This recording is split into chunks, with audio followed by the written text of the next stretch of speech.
Hey everyone, Boss here, and welcome back to Boss Economic World. The only show on the internet that treats global economic policy like what it really is, the world's most expensive, high-stakes reality TV show. And boy, do we have an episode for you today? The scripts have been flipped, the plot is twisted, and our two main characters are back to sending each other love notes instead of angry, all-caps tweets. I'm talking, of course, about the United States and China. For the past few years, their relationship has had all the stability of a Jenga tower during an earthquake. It's been the geopolitical equivalent of that toxic celebrity couple you can't stop watching. You know the one, they break up, they get back together, they release diss tracks, they post passive-aggressive Instagram stories, and then suddenly, they're papped holding hands on a beach in Malaysia. Well, get ready, because that's exactly what just happened. Today is October 27, 2025, and the world is breathing a collective, cautious sigh of relief. Let's break down the drama. So, the news that has every trader from Wall Street to Shanghai popping the not-so-cheap champagne is this: after 2 days of intense talks in Kuala Lumpur, US and Chinese negotiators emerged not with black eyes, but with a laundry list of agreements. The headlines are glowing. Tensions have significantly cooled. The Chinese Communist Party's official mouthpiece, the People's Daily, used a pen name, Zhongshang, which basically means Voice of China's Central Command, to write what amounts to a diplomatic love letter. They're calling on everyone to jointly safeguard hard-won achievements. It's the kind of language you use when you've just gone through couples counseling and you're trying really hard not to bring up that time your partner threatened to impose 55% tariffs on everything you own. And the markets? Oh, the markets are eating it up. The Hang Seng China Enterprises Index jumped 1.3%. The MSCI Asia Pacific Index hit a new record. Even Chinese government bonds, the ultimate hide-your-money-under-the-mattress safety asset, saw their yields tick up because investors are suddenly feeling a little more brave. When dad and mom stop screaming at each other, the kids feel safe enough to come out and play again. The climax of this little rom-com is set for later this week in South Korea, where President Donald Trump and President Xi Jinping are scheduled to meet in person for the first time since Trump's dramatic return to the White House. They're expected to sign off on this new deal, and the world will be watching to see the fine print. But here at Boss Economic World, we don't just read the press release. We look behind the curtain. Why the sudden change of heart? Is this true love, or is it a marriage of convenience? To understand what's really going on, we need to look at the immense pressure both sides were under. This wasn't a handshake born from friendship, it was a handshake born from mutual desperation. Let's start with Teen USA. President Trump, ever the showman, has built his entire platform on being tough on China. Remember April of this year? He unveiled what he proudly called the Liberation Day tariffs, the highest US tariffs since the Great Depression of the 1930s. A staggering 55% levy on basically everything with a Made in China sticker. The idea was to bring manufacturing back to the US and cripple the Chinese export machine. The reality? It was like trying to perform surgery with a sledgehammer. First, the cost to the American consumer has been brutal. That 55% tariff isn't paid by some factory boss in Shenzhen. It's paid by the US importer, who then passes the cost directly on to you. That new flat-screen TV? 55% more. Those sneakers for your kid? 55% more. That iPhone you're probably watching this on? Apple has been screaming bloody murder, warning that the price of their flagship product could soar past the $2,500 mark. By our estimates, the Liberation Day tariffs have been costing the average American family an extra $3,000 to $4,000 a year. That's a car payment. That's a vacation. That's a big deal, especially with the 2026 midterm elections starting to loom on the horizon. Second, the farmers. The farmers. The traditional heartland of America and a key political demographic. China's retaliatory strategy has always been surgical. They stopped buying US soybeans. For years, American soybean farmers have been on a roller coaster, their livelihoods tied to the whims of trade negotiators. After the 55% tariffs, that market vanished overnight. We're talking billions of dollars in lost revenue for states like Iowa, Illinois, and Nebraska. You can only stockpile so many soybeans in silos before they rot or the bank comes calling. The political pressure from the farm belt has been immense. Third, and this is the big one, China's countermove. The US has been trying to choke off China's access to high-end semiconductor technology. In response, Beijing started playing its trump card, rare earths. For those who need a refresher, rare earths are a group of 17 obscure metals that are, frankly, not that rare. But the process of mining and, crucially, processing them is dirty, difficult, and dominated by one country, China. They control somewhere between 85 to 90% of the global processing capacity. These metals are the secret sauce in everything we consider modern. The powerful magnets in an F-35 fighter jet's guidance system? Neodymium. The motor in a Tesla? Dysprosium. The screen on your smartphone?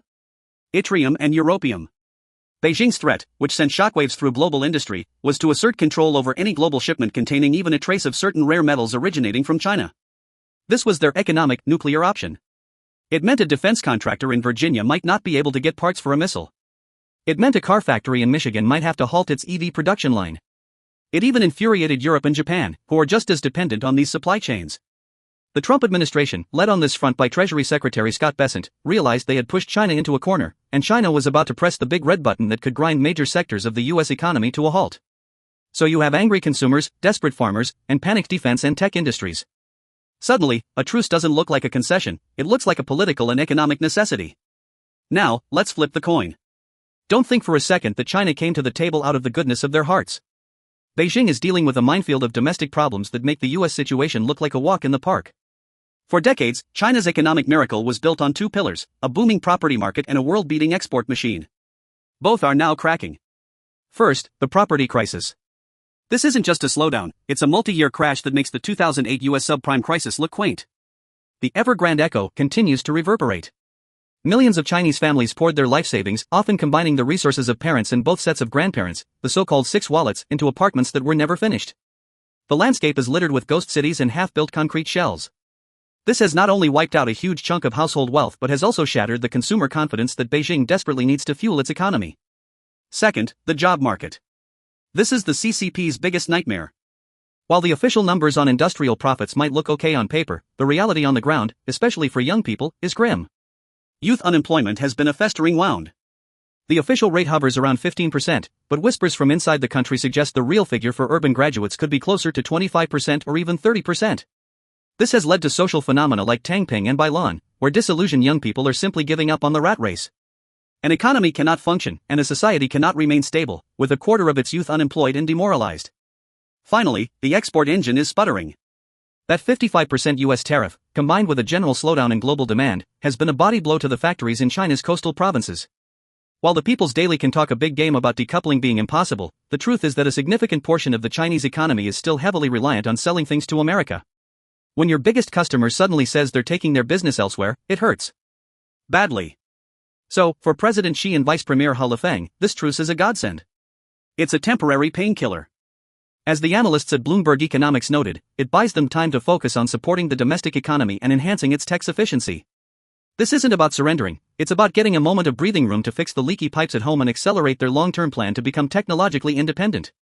So now that we know why both sides were desperate for a deal, let's look at what's actually on the table. This is classic transactional diplomacy. Fentanyl, the US has a 20% tariff specifically designed to pressure Beijing to crack down on the export of precursor chemicals used to make this deadly drug. This is a huge political issue in the US. For China, agreeing to tighten controls is a relatively easy give.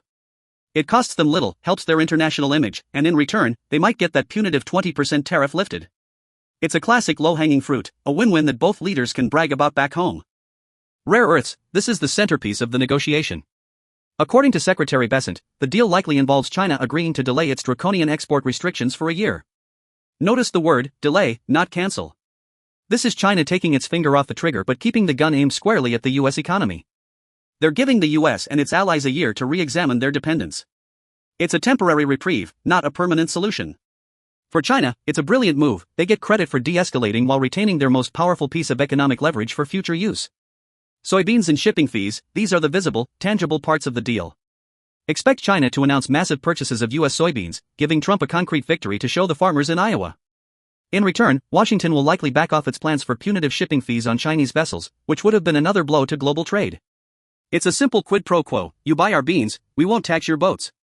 So, is this peace in our time? Is the US-China trade war over? Absolutely not.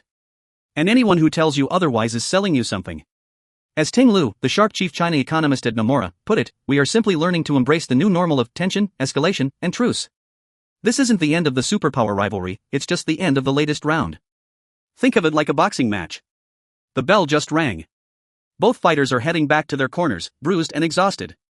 Team Trump is getting a towel down, a drink of water, and some urgent advice from his political and economic coaches about the upcoming midterms. Team Xi is getting his wounds treated, taking a deep breath, and strategizing with his corner on how to fix the domestic economy and build up his strength for the next round. This truce is a strategic pause. The US needed to relieve the economic pain on its consumers and key industries. China needed to stabilize its teetering domestic economy and buy time for its technological catch-up plan. The core conflicts have not been resolved. The US still sees China as a strategic competitor aiming to displace it. China still sees the US as a declining power trying to contain its rightful rise. The battle for technological supremacy, for global influence, for the very future of the world order, is still very much on. So, by all means, enjoy the market rally. Celebrate the fact that your next iPhone might not require a second mortgage. But don't be fooled. This isn't a peace treaty. It's a ceasefire. The fundamental issues are still there, simmering just beneath the surface, waiting for the next political spark to set them off again. The reality is, we are living in an age of permanent economic conflict, punctuated by brief, tactical moments of calm. It's good that they're talking. But as we always say here at Boss Economic World, trust, but verify. And always read the fine print.